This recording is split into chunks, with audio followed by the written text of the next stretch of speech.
আম, কাঁঠাল, লিচু আর জামরুলের মিষ্টি সুবাসে মুখর চারপাশ। কিশোরগঞ্জ জেলা কৃষি সম্প্রসারণ অধিদপ্তরের প্রাঙ্গণে যেন বসেছে দেশীয় ফলের এক মহা উৎসব। করব মোরা ফল চাষ, সংরক্ষণ করব ১২ মাস, এই প্রতিপাদ্যকে সামনে রেখে সোমবার সকালে মেলার আনুষ্ঠানিক উদ্বোধন করেন জেলা প্রশাসক সোহানা নাসরিন। এ সময় কৃষি বিভাগের ঊর্ধ্বতন কর্মকর্তা, স্থানীয় জনপ্রতিনিধি ও ফল চাষিরা উপস্থিত ছিলেন।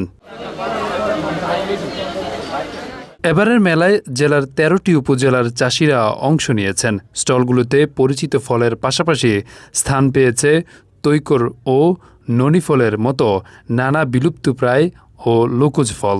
এছাড়া আধুনিক উচ্চ ফলনশীল বিদেশি জাতের ফলের সমাহারও নজর কেড়েছে সবার। এই ফল মেলার আয়োজন করার কারণটা হচ্ছে এটা যে আমাদের দেশীয় ফলটা, এই চাষটা যেন আসলে আমরা এই চাষাবাদটা যেন আমরা একদম ব্যাপক আকারে ছড়িয়ে দিতে পারি এবং মানুষজনকে এই পুষ্টি সচেতনতা সম্পর্কে জানানোর জন্য আসলে আমাদের এই ফল মেলা। মেলায় শুধু ফল প্রদর্শনীয় নয়, স্থান পেয়েছে আধুনিক চাষাবাদ প্রযুক্তি, উন্নত জাতের চারা ও ফল সংরক্ষণের নানা কৌশল। আয়োজকরা জানান, প্রতি বছর সঠিক সংরক্ষণের অভাবে বিপুল পরিমাণ ফল নষ্ট হয়। তা রোধ করতেই এই সচেতনতামূলক উদ্যোগ। আমরা চাই দেশীয় ফলে দেশ সমৃদ্ধ হোক এবং এই ফল মানুষ যা উৎপাদন করবে, কৃষক যা সেটি যেন সুষ্ঠুভাবে সুন্দরভাবে সংরক্ষণ করে ১২ মাস ফলের চাহিদা পূরণ করতে পারে। এই টার্গেট নিয়ে আমরা ফল মেলা আয়োজন করেছি। সবই কিশোরগঞ্জের কৃষক উৎপাদিত ফল।